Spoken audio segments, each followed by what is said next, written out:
বিয়ে তো করে নিয়ে চলে এলি, এবার কি খাবি বলে তোর মনে হয়? কেন দাদা, একসঙ্গে থাকবো আর চাষবাস করব, বৌদি আর বউ মিলে সংসার সামলাবে, একসঙ্গে ঠিক খাবার জুটে যাবে। তাছাড়া আমি তো পুরো চাষবাসটা দেখি নাকি, আমি কি আমার বউকে খাওয়াতে পারবো না দাদা? একসঙ্গে খাবো বললেই তো আর হয় না, তার সঙ্গে রোজগার করতে হয়। তুমি কত টাকা সংসারে দেবে শুনি? কেন বৌদি, চাষের কাজে তো সবই আমিই করি, সবই তো আমি কষ্ট করি, তাছাড়া বাজারে বিক্রি করে টাকাটা তো তোমাদেরই দিই। আচ্ছা আচ্ছা, ঠিক আছে, তা না হয় বুঝলাম। তা বাড়িটা তো ভাগ করতে হবে। হ্যাঁ, তা অবশ্যই ঠিক কথা।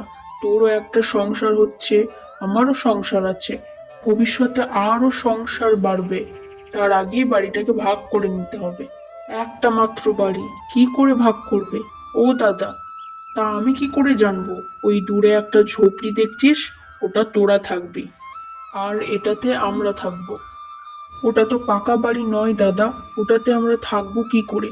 তার উপরে আবার শীতকাল, বাবার সম্পত্তি তো সমান ভাগ হবে, তাই না বলো? ভেবে নে তুই, আমি বলে দিয়েছি এই বাড়িটা আমি নেব। আমি তো এখন ভাগাভাগির কথা ভাবছি না দাদা, পরে দেখব। এখন আপাতত মাঠে যাই, সবজিগুলো তুলে আবার বাজারে বিক্রি করতে হবে তো, আমি যাই গিয়ে। এই ছোট, শোনো, ঘরের একটু কাজ করে দেবে চলো।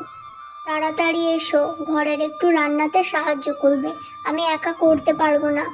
বড় বউ খুব চালাক আর খুব লোভী। তারা সব সময় চেষ্টা করে ছোট দুটোকে খাটিয়ে নেওয়ার। পরিশ্রমের ফল হিসাবে তারা কিছু দিতে চায় না, তবে এখন মতলব করেছে জমিগুলোকে হাতিয়ে নেওয়ার। কিছু একটা উপায় করে ভাইয়ের নামে যা যা জায়গা জমি আছে সব আমার নামে লিখে নিতে হবে, বুঝলে? অনেক দিন ধরেই তো আমি সেটা বলছি, তুমি তো কথা কানেই নিচ্ছ না। আমাকে আজকে রান্না করতে করতে বললো দাদা কাজ করে না, দাদা মাঠে যায় না, আবার এটাও বললো, জানো, আমি সকাল থেকেই তো বাড়ির কাজ করছি, দিদি তুমি একটু সাহায্য করো। আমার মুখে মুখে কথা, বলো দেখি কত সাহস। ও বাবা, মেয়ে তো তাহলে ভালোই চালাক গো বউ। তাও আবার বলতে, আমি তোমাকে বলে দিচ্ছি, এই বউ যে কবে কানে মন্তর দেবে, তখন ভালো জমি, ভালো পুকুর, মাঠ, তার আগে সব নিজের করে নাও। হ্যাঁ, না, এবার আমাকে আসল চালটা খেলতে হবে। ভাইয়ের তো বিয়ে হয়ে গেছে না, বউয়ের কথায় যদি আবার জায়গা সম্পত্তির ভাগ চাই, তার আগে সব নিজের করে নিতে হবে। তার আগে ওদের কাছ থেকে সব নিজের করে নাও। তারপরে ছলে বলে কৌশলে তার ভাই সব সম্পত্তি তার কাছ থেকে লিখে নেয়। ছোট ছেলে সারা দিন মাঠে চাষবাস করে এবং অনেক পরিশ্রম করে। আর ছোট বউ সে সারা দিন রান্নাবান্না এবং বাড়ির সমস্ত কাজ করে। জমির বেশিরভাগটাই তো দাদার নামে হয়ে আছে, আমি কি করব বুঝতে পারছি না। তাহলে তুমি কি করবে? জমির পেছনে এত খাটাখাটনি করলে, কিছু করলে, তুমি কি পেলে তুমি?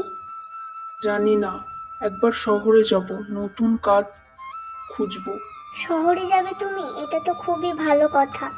হ্যাঁ, দেখি কি করা যায়, না হলে তো এরকম করে চলতে থাকলে তো আর খেতে পাবো না কিছু। তুই শহরে চলে গেলে এখানকার কাজ কে দেখবে? আমার এখানে কি বা আছে, সবই তো তোমার নামে করে নিলে। থাক সেসব কথা, ব্যাপারটা কিন্তু খুব খারাপ হয়ে যাবে বলে দিচ্ছি তোকে। বাবা তো আমার নামে সব লিখে দিয়েছে, আমি কি করব তাতে? হ্যাঁ দাদা, আমি সবই বুঝতে পারছি, আসি দাদা, ওকে একটু দেখে রেখো তোমরা, এটুকু আমার উপকার করো। এরপর শ্যামল গাড়ি ধরবার জন্য রাস্তার দিকে এগিয়ে যায়। এরপর বড় বউ ছোট বউয়ের ওপর অত্যাচার করতে থাকে, অতিরিক্ত কাজ করায়, কিন্তু তার কপালে আর খাবার জোটে না। তাকে শুধু থালাটাই দেয়, কিন্তু খাবার দেয় না। একদিন প্রতিবাদ করায় কপালে জুটেছিল অকথ্য মার। তুই কেন এ বাড়িতে থাকবি? তুই এ বাড়িতে থাকতিস কারণ ছোট কাজ করতো বলে, তাই আমি তোকে থাকতে দিতাম, খেতে দিতাম। এখন তো ছোট শহরে চলে গেছে, বাড়িতে তাহলে তো আর কোনো কাজ করবে না। তুই বেরিয়ে যা, এখনই বেরিয়ে যা। দিদি দিদি, তুমি আমার সঙ্গে এরকমটা করো না। এই বাড়ি, এই জায়গা, এই সম্পত্তি সব আমার, তাই চলে যা, চলে যা এখান থেকে, যা। এখন ছোট বউ ভাবে সে কোথায় যাবে, সে তখন অন্তঃসত্ত্বা। আমি আর কিছুতেই ছোটকে বাড়িতে ঢুকতে দেব না, কোনো দিনই দেব না। তারপর ছোট বউ অসহায় হয়ে বাড়ি থেকে বেরিয়ে যায়।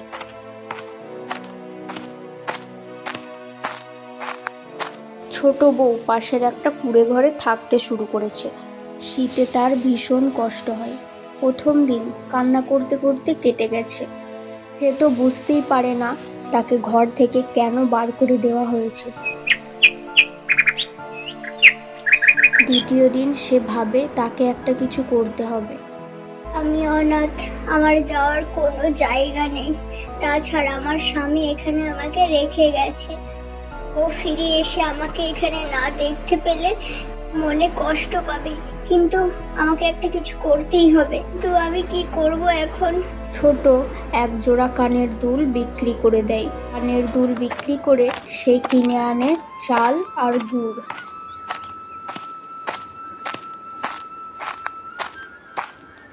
গরম গরম পিঠে তৈরি করব, আর এই শীতে এই পিঠেগুলো বিক্রি করে পয়সা ইনকাম করব। ছোট বউ পিঠে তৈরি করে বিক্রি করতে শুরু করে।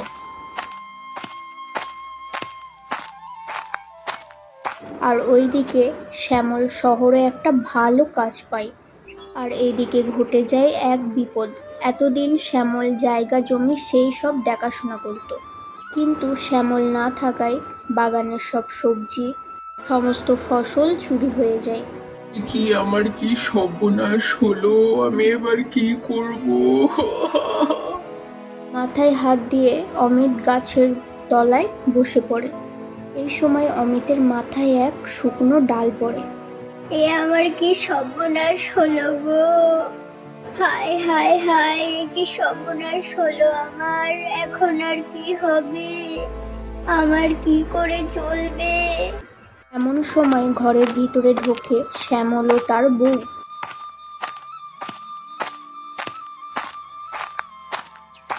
আরে, এ আমি কি শুনছি? হায় হায়, দাদার এ অবস্থা হলো কি করে? মাথায় আঘাত পেয়েছে। তোমার দাদাকে ডাক্তার বলেছে শহরের কোনো ভালো ডাক্তারকে দেখাতে, মাথার কি সব ছবি তুলতে।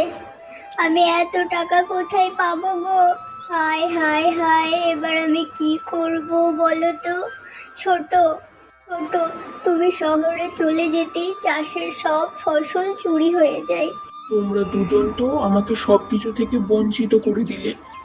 আমাকে রাস্তায় বসিয়ে দেওয়ার চিন্তা ভাবনা করেছিলে।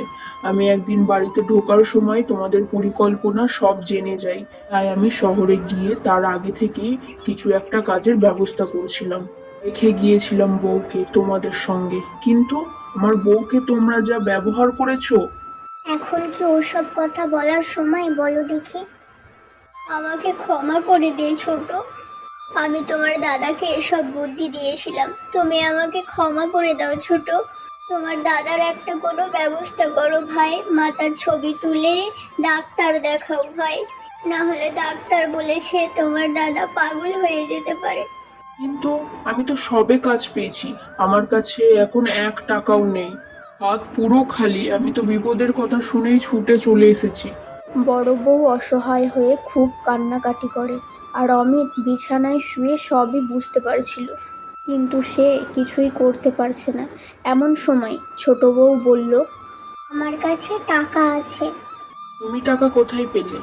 আসলে বেশ কয়েকদিন আগে আমি কি করব কিছু না বুঝে আমি নিজের কানের দুটো বিক্রি করে দিই। সেখান থেকে কিছু টাকা নিয়ে আমি চাল আর গুড় কিনে দিয়ে পিঠে বিক্রি করি। গয়না বিক্রি করার বেশিরভাগ টাকাটাই আমার কাছে রয়ে গেছে। তার সঙ্গে আমার পিঠে বিক্রি করার কিছু টাকা দিলেই অনেকটা টাকা হয়ে যাবে। আশা করি তাতে কাজ হয়ে যাবে। আমি জানি আমি তোমার সঙ্গে বড় অন্যায় করেছি। আমাকে ক্ষমা করে দাও ছোট। এই সময় তুমি একমাত্র ভেবেছো আমাকে বিপদ থেকে বাঁচাবে। আমাকে ক্ষমা করে দাও, আমাকে ক্ষমা করে দাও ছোট। না দিদি, তুমি আমার কাছে ক্ষমা চাইবে না। তুমি আমার থেকে বয়সে বড়।